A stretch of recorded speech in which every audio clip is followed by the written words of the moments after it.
Spyro might just be my favorite series for the original PlayStation. I love the characters, environments, and gameplay more than just about anything on that system. Recently, I reviewed some of the Legend of Spyro games, which is basically a reboot of the series that uses some of the same characters. However, that series added in some more RPG-like elements, and while the games were fun, I always felt that a game like this is really how Spyro is meant to be played. This is Spyro, a hero's tale for the GameCube. Oh, pun alert! Tail is spelled like a dragon's tail. Yep, I get it.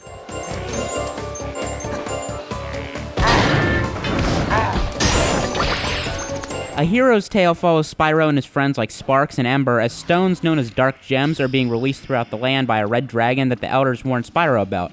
As Ember puts it, the gems are pure evilness, and Spyro is tasked with ridding them from the world. You also have the ability to play as some of Spyro's friends for certain parts of the game, like Blink, a mole who has the ability to dig and find secret areas and jump on walls like a ninja.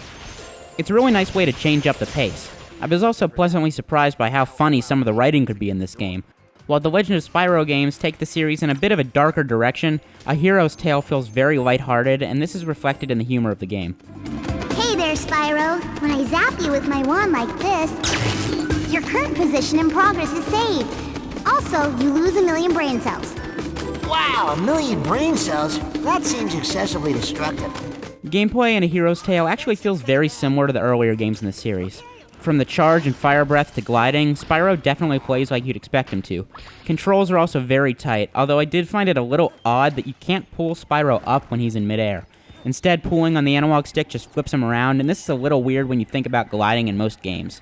Platforming is great with challenging jumps that don't get too frustrating, and enemies are all varied and require different attacks to defeat. You might need to charge at one to knock its armor off just before killing it with a breath of fire. Spyro, A Hero's Tale also features some puzzles that may require you to hit a few switches to open up a series of doors, for example.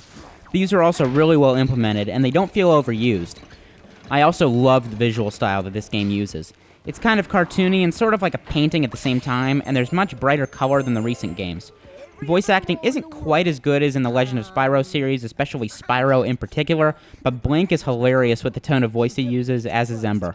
I think some of this might be due to the writing, and as I said before, it's really well done. I bet I'd make a great sidekick, if it weren't for my fresh aerophobia.